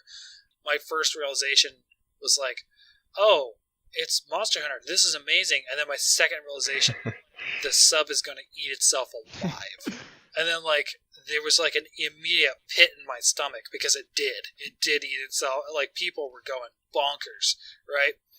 So all of this is sort of like the preamble to basically my favorite moment, and it's kind of, I don't know, I really like doing this podcast, so my favorite moment was sort of realizing that, hey, we need a voice because no one in the game industry is really giving a lot of credit to the fact that Monster Hunter just got a new announcement, right? Like hardly any of the podcasts I was listening to said much about it, or there was like a cliff note to them. Like people I really respect their opinion in the game industry just sort of like just dismissed it, right? And I was like, this is just not cool. Like there needs to be a voice for this game. So I got the idea. I pitched it to the other mods. We started the Discord at that point, and they were like, yeah, sure, go ahead, but don't tie it in. We're not officially endorsing it. I was like, okay, whatever. And then I started it up with me and Pax and Ramus, and went from there. And I was so excited. And then like eventually we got Eric's on. We've had some speedrunners on. Like just like it was just so. Even though we're small, I really enjoy doing the podcast. So it was like that was sort of like my moment for Monster Hunter. It was like the sort of preamble to actually like, you know what? No, I'm going to do it. I'm going to make a podcast. Yeah. So, sort of self-congratulatory, I guess. Sorry, but that's what I liked about 2017 is sort of having the courage to finally start this. There was a lot of factors that went into it, but in the game, I would say, is my urgent quest fight with Malfestio and Double Cross, because I killed him with a guard point on Charred Blade. It's very rare that you can actually do enough damage to really do a whole lot with guard points. It's just sort of like a boost, and then you just use the guard point to continue combos and that kind of stuff. It's really most of your damage is coming from attacks, not guard pointing. But I actually killed him with a guard point while I was confused, so while my controls were backwards. So I was like, "Yeah, I'm good." Nice. It was a very like, yeah, I'm good at this Yeah, I don't game. think that was self-congratulatory at all. Thanks for sharing that, Fortuan. Oh yeah, no problem. Yeah, I just want to discuss like you're right. Like Monster Hunter has always been seen as niche. With Monster Hunter 4 being like the highest selling one in North America, right? Or 4 Yeah. Ultimate, and it's just it's just like you guys think it's always been like the combatness, like the sluggishness. I mean, people like Dark Souls, and like I don't want to like throw it under the same name, but I like Dark Souls because I like Monster Hunter. But then like it doesn't seem to translate the other way around. People don't like Monster Hunter just because they like Dark Souls and stuff like that. It's kind of weird. So it's, I think it's part of it is the gameplay, and also, it's I'm trying to think how to word this without being offensive, but it's sort of the heavy Japanese influence of this game. Oh yeah, So- that's true too. That sort of turned me off in the very beginning. So I'm talking like the PlayStation 2 demo disc. My friends were playing it and talking about it, and I'm like, this sounds like really anime. I don't want to play that, guys. I don't like anime. You guys like anime. I don't. Right? It was just like a huge like, no, this sounds way too Japanese for me. Right? Yeah. I was peer pressured. I just bought it. I fell in love with the mechanics of playing it. Right? I think there's it's got a bit of an image issue because it's complicated and it's weird to a lot of Westerners. Yeah. You know what I mean? Yeah, I mean, but I would say Monster Hunter is like on the lighter side of like Japanese Oh. things. Like, Yes. I mean, I've mentioned many times in this podcast, I mean, Haru, we've had anime discussions a bit here and there. I am not a huge fan of anime or other Japanese culture stuff. It's not something that interests me. I'm pretty much a average Joe Schmo American from Ohio. I'm not like into this kind of stuff normally, but Monster Hunter, it just, the gameplay, the mechanics, the ecology, everything just came together for me. And it has nothing to do with the Japanese aesthetic of this stuff at all. Right? But I got over that hump basically for me. And I think some people have that issue that they're not into anime and they're not into that kind of stuff. They're like, that's too anime for me. I've seen that a lot. So, Zekrom, I have an answer to your question about why the series might not be so popular. I think there's a lot of aspects to it, but I think the most overriding thing is that Monster Hunter isn't a human-centric series. It's about animals. It's about nature. And some people are like, ick, ew, boring, blah, blah, blah, blah, blah. And I'm, obviously, you can probably tell, opposed to that opinion. Yeah. Like, Monster Hunter takes a lot of time to get into. It takes, like, each hunt. There aren't health bars. There aren't, well, now there are numbers, but there aren't floating numbers popping up all across the screen like confetti. It's not like an MMO or a traditional action game where everything's lightning fast.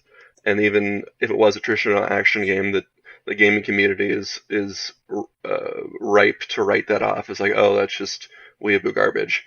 Oh, that's just like God Eater or whatever. Yeah. Oh gosh. So like. Oh gosh. Oh man, I've played Tokiden. Tokiden does not give me the same satisfaction as Monster Yeah, Hunter. I don't think it would give me that either. So Fortuan, what you were saying about like the gaming press writing the series off at E3, I'm the calm person. I'm not like someone who's screaming or someone who's blah blah blah or reacting like, oh my god, look at this.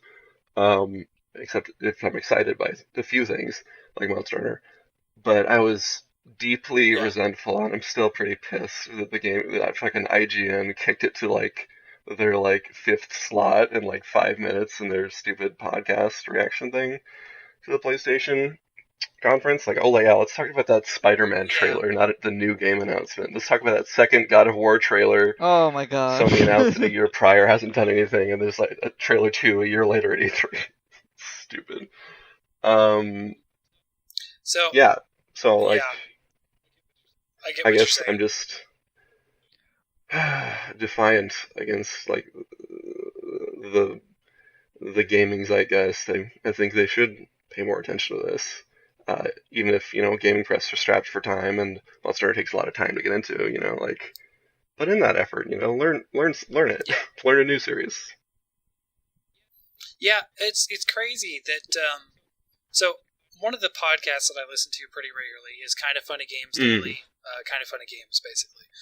So these are previous guys from IGN. They broke off and did their own thing. They're kind of, I mean, they're funny, right? I used to listen to their non-gaming stuff too, but I have too much stuff. I'm just going to focus on the gaming aspect of them.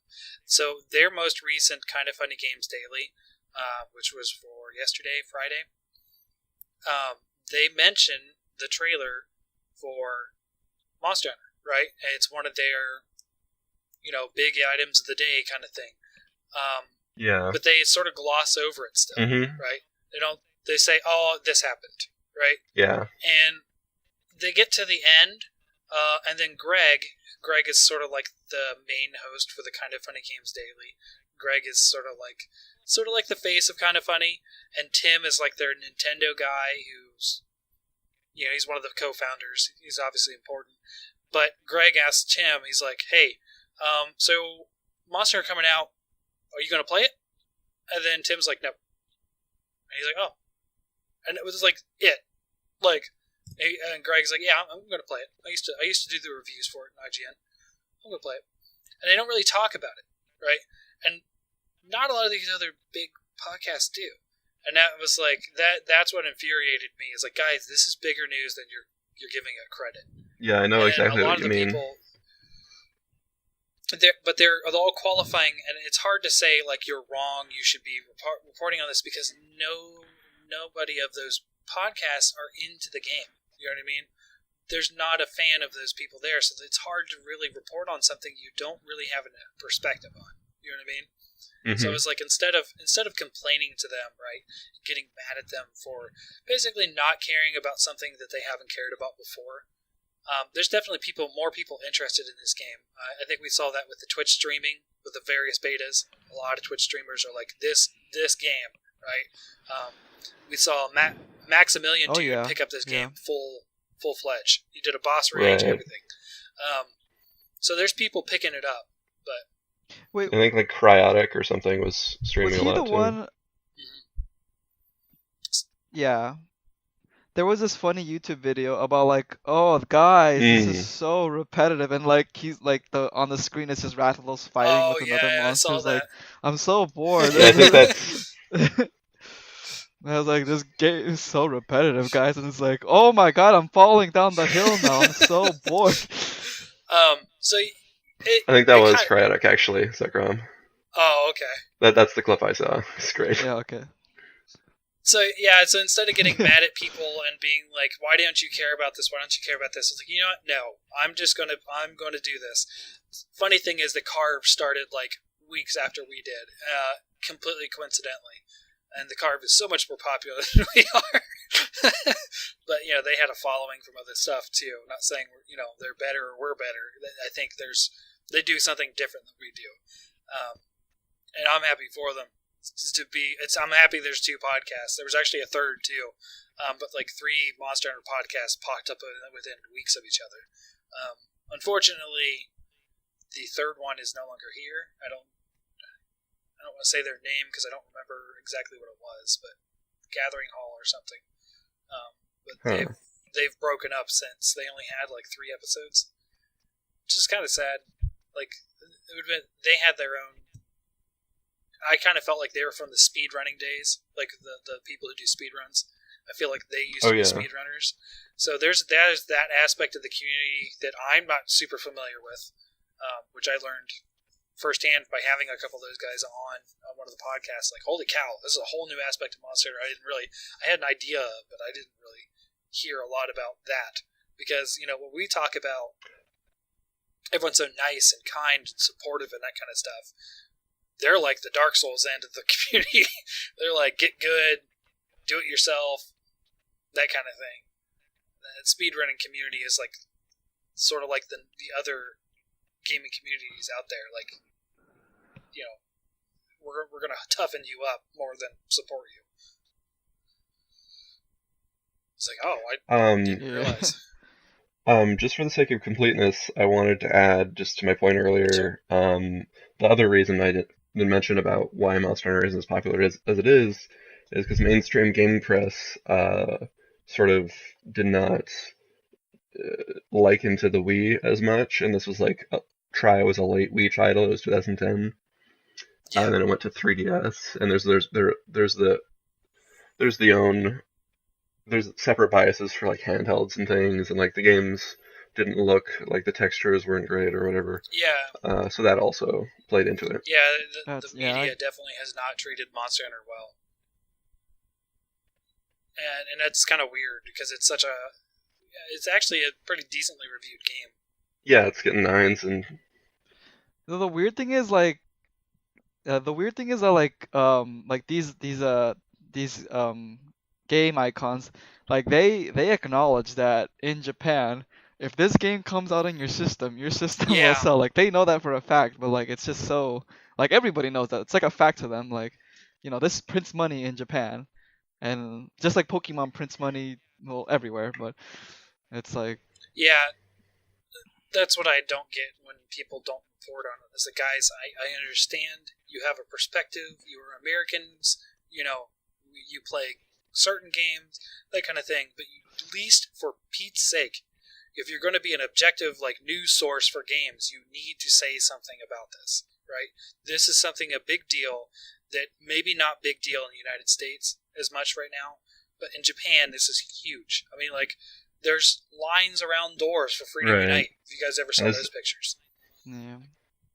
lines and lines and lines. Like, this game is not something to be ignored because it actually has an impact in other areas. France, I know, is a big scene for this too, which I think it's really unfortunate that we have that horrible meme.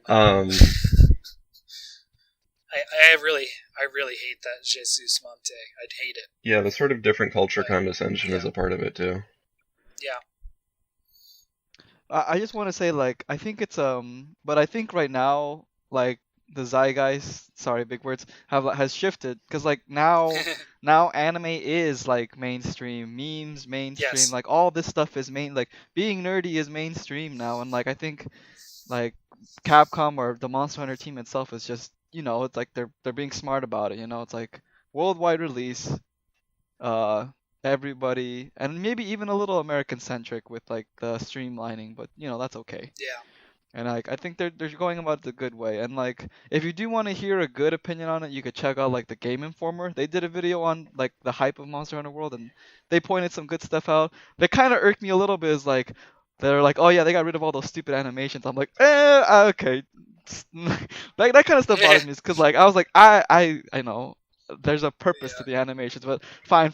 Like you can take it whatever way you want, but like this game is important, and like I'm glad that at least one company like Game Informer like seems to understand it. Yeah, there was so another podcast that I had a glimmer of hope that they would do more on it was the Easy Allies. Have you guys ever heard of Yeah, I follow them. Oh yeah. Yeah, Easy Allies. Ben Moore is a Monster Hunter fan. He really likes Monster Hunter. He talks about Monster Hunter and Frame Trap a lot. Yeah, especially the betas when he was talking about it. A couple of the other Easy Allies were like, no, we're going to do this Monster Hunter thing together. And they're actually going to stream it, I do believe. They're actually going to work together to... They're really hyped about it. They're more hyped for DBZ, which is coming out the same day. Oh yeah, I remember that. But it's a fighting game. It's not like it's going to drown out Monster Hunter. Yeah. They're both going to have their own, like, following. It's not like they're going to hurt each other being on the same release day, which is smart. But it's just like there are some podcasts out there that are sort of getting that glimmer of what's going there. I just feel like Easy Allies sometimes glosses it over still. Like, oh yeah, definitely, and their community too. It's like Dark Souls. Yeah, they are very. I mean, they did the Dark Souls retrospective. In fact, we still haven't finished our retrospective. We still haven't even done Generation 2, even though we released Generation 3 right after Thanksgiving. So we still need to do our retrospective of Gens 2 and 4. Oh, I didn't know you guys were doing that series. Yep. You can find him on the YouTube channel. I've got all the videos out there. So, yep, we did Gen 1 and we did Gen 3. And Gen 3 devolves into everyone ganging up on me in favor of Cha-Cha versus the Felines. Oh dear. So yeah. But yeah, anyways, I think that's a good place to end it. We actually filled up a little more time than I thought we would, but hey, I think we got into a really good discussion at the end there. I was like, that was kind of good. Yeah, I think so too. Yeah. Zekrom, was there anything else you wanted to add? No, I just, I got everything I wanted to say out at the very end. Like, this game is, I already said my moment. This game is certainly the next generation to me, and, I believe in the team. This is the mainstream team, and I think they're going in the right direction for, what the game needs. And if this is what it takes, then I'm going along with it, and it's still Monster Hunter to me, regardless of what other people think. I agree. It's still Monster Hunter. Yep. I didn't think it was at first, but I'm on board now. Oh yeah, the beta helped. The betas are smart, especially with the third one right now. Like, they're really cranking them out. Yeah, we Good didn't idea. even mention the third beta, so I guess I'll mention that now. There's a third beta. Shit, yeah. Yeah, there's it's gonna be next Friday. Yeah, next Friday. All right. No, it's a week from next Friday. So it's the 18th, 19th. It's the 19th to the 22nd, so it's the weekend before release. And you get to fight Nergigante. So we have a 4th quest. Yeah, it starts at 6 p.m. PST on the 18th for the US.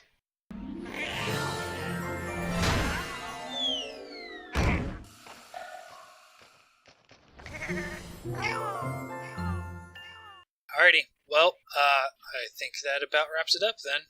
Thank you, hunters, for joining us today, and remember, we'll see you next quest. See you in the 3rd beta. See you on the hunting grounds.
Thank you, hunters, for listening today. You can catch us on SoundCloud or any past episodes on Google Drive download or YouTube.